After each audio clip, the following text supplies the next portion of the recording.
It's 14 minutes after 8 here on the AM show. I've got a very difficult question to ask you. How does it feel to stay in a forced marriage? Whereas many girls continue to endure the menace in parts of Ghana, one girl who escaped the situation is now helping in the Zogo community of Nima, learning how to build computer softwares as a way of earning some kind of livelihood. And Justice Baidu is telling the story. This is amazing. Good morning. Very amazing. Yeah. Good morning, Mama V. How did you find it? To be here again. I got to hear of Amina's story a couple of weeks ago through some work that I was doing with some other group of young people who were talking about how young girls who themselves are falling victim to the issue of forced marriages are now helping themselves and trying to raise advocacy and then also get community leaders to help reverse the trend of young people being forced into marriages. So over the last couple of weeks, I've been in Nima, spending time with them and then trying to listen to their stories. And it's been an amazing last few days. I know you have a title for each piece that you do. What's the title of this one? So this is, for some time now, I've been doing a couple of stories on forced marriages, and I titled the series Marrying Too Young. So, Marrying Too Young. So it's stories from various parts of Ghana about how serious the issue of forced marriages is and how I think that we should begin to take it seriously as a country. If you think about the fact that 1 in 5 of every young Ghanaian girls now is getting married before the legal age of 18, then it has implications for health, for education, and for the bigger population at large. And so, yeah. All right. So here's another piece in the series Married Too Young, produced by Justice Baidu.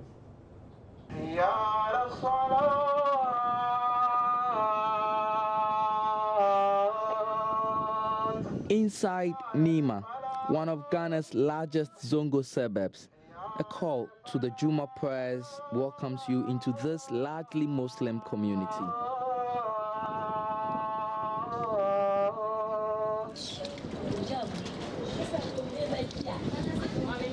These girls have come in for the afternoon prayer, most of them former victims of forced marriages. Do you understand what you read? My name is Aminat Ismail Daru.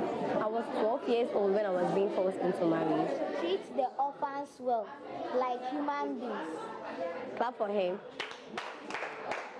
Aminatu co-founded Achievers Ghana, a group that is helping young girls flee from forced marriages after her own ordeal. My uncle just told me or broke the news to me that the person taking care of me is coming for me. And that man is a husband of 2 wives, for which he wants me to be the 3rd wife. So I just have to run out of the house. With usually large family numbers in communities like Nima, poverty levels are high, and a girl's bride price could be a fortune for a struggling family. Girls in some parts of Ghana struggle to have their voices heard, even in who they want to marry. The only thing I just asked them, do you want to get married? They were like, no, they just want to go to school. And that told me they want to go to school and they want to learn more. So right now, if a child is educated before marriage, she will know how to take care of herself as well as the children she's bringing up. 1 out of every 4 Ghanaian girls is now married off before the age of 18. It's a canker that thrives on the culture of silence that exists in closely knit communities like Nima. It's also because of the gender-based stereotypes that usually is unfavorable to women. But here, these girls are not just getting the empowerment that enables them to speak up, but also the power for them to be able to defeat one of the major causes of forced marriage itself, poverty. But for the girls here today, there seems to be change in sight. They come here every day to learn how to code and build computer software. There's no money. I have to give something. Amadou Mohammed works at the local mosque in Nima and volunteers his time teaching these girls. People see us a different thing in the community. Don't even understand. So people thought that we are deviating away from the Islamic way of teaching a girl child. In this community, they always want the girl child to be humble. Even if she's right, she has to just keep quiet. They are thinking when we empower the girls to know better, and when they marry them, they will challenge their men. If their men are going wrong, they will challenge. So they don't want, even some of the parents don't even want their female girl. So come here. And that is a problem. Because they have this mentality that if you know, she will not let everybody to cheat on her. And we said, no, she has to defend herself, know her left and right, and be able to feed herself when the husband or nobody is not behind her. The work Achievers Ghana is doing here is one that is helping break barriers. But even more importantly, it is giving these girls a second chance at life.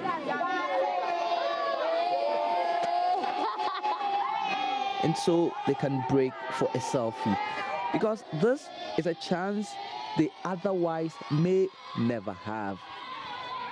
Justice Baidu, Joy News, Nima.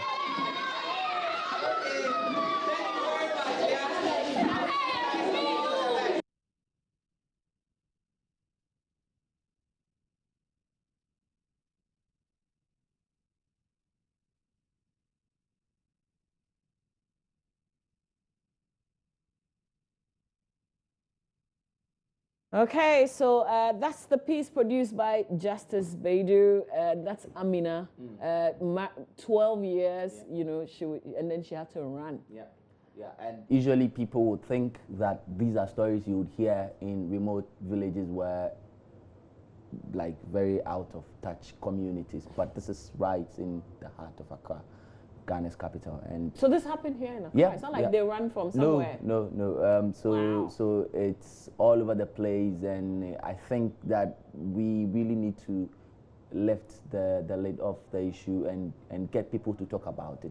This is the problem that we usually, especially in communities like this, people think that bringing out some of these issues is revealing the secrets of the community and exposing the community to public ridicule.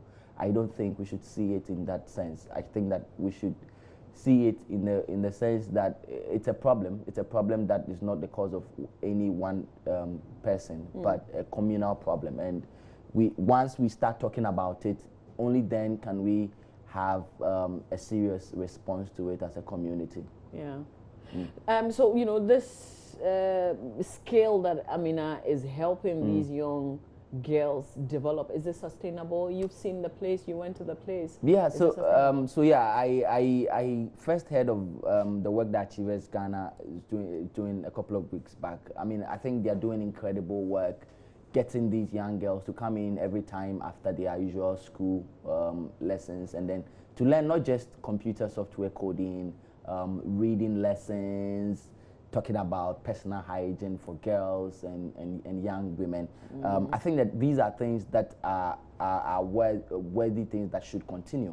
But again, as I learned from them, one of their biggest challenges is funding for some of the things that they want to do, because these are just, I met less than 100 girls at this center. When you go into the community, there are probably thousands of girls within the same age bracket who need that sort of support, and who need a place to go, who need people to talk to on issues that bother them, not just with being forced into getting married, but with issues like adolescent sexual reproductive health, for example, which is a big issue.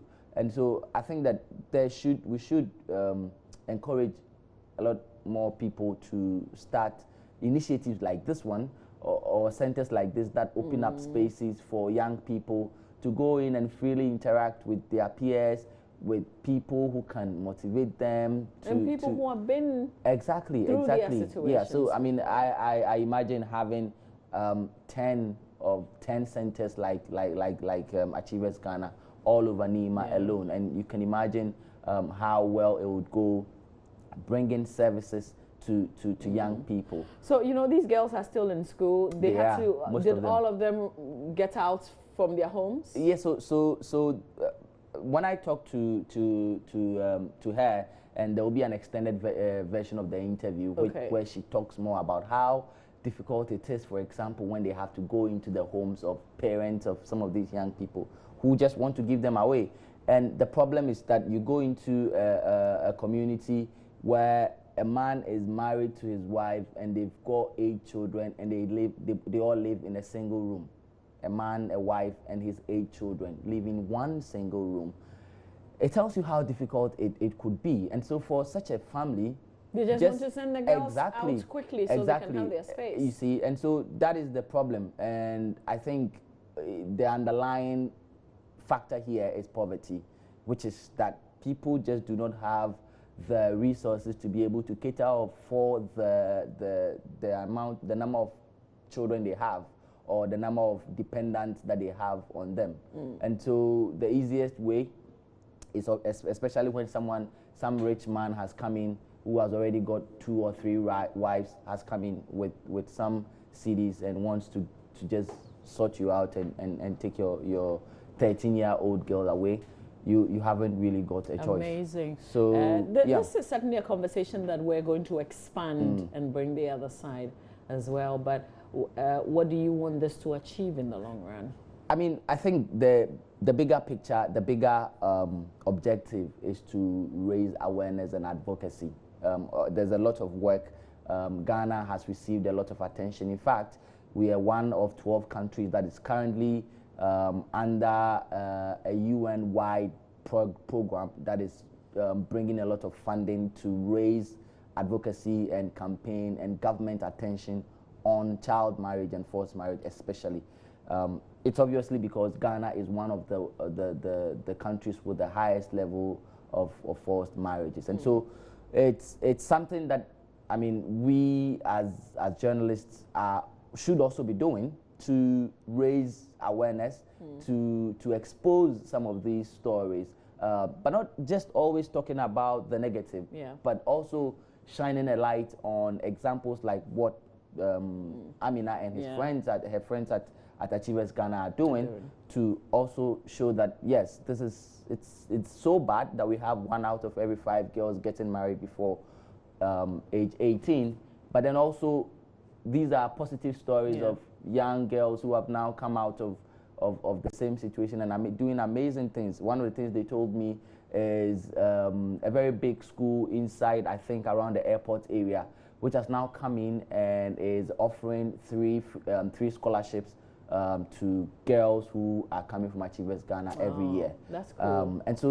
these are. So when they do this, is it encoding or what do you call it? So so they are learning. I'm not really an IT person, but what they tell me, they are helping them basically to get a grasp of IT knowledge. Okay. And then based on that, they can go on to build their own softwares. They go on to build websites, create emails, know how to send and receive emails, reading, typing, and this is a really story. Amazing things they are doing. I can't wait. So when where would we get the opportunity to see the longer so we'll be rolling the longer interviews within the various bulletins that we have within the day. Okay. And thank you for your good works.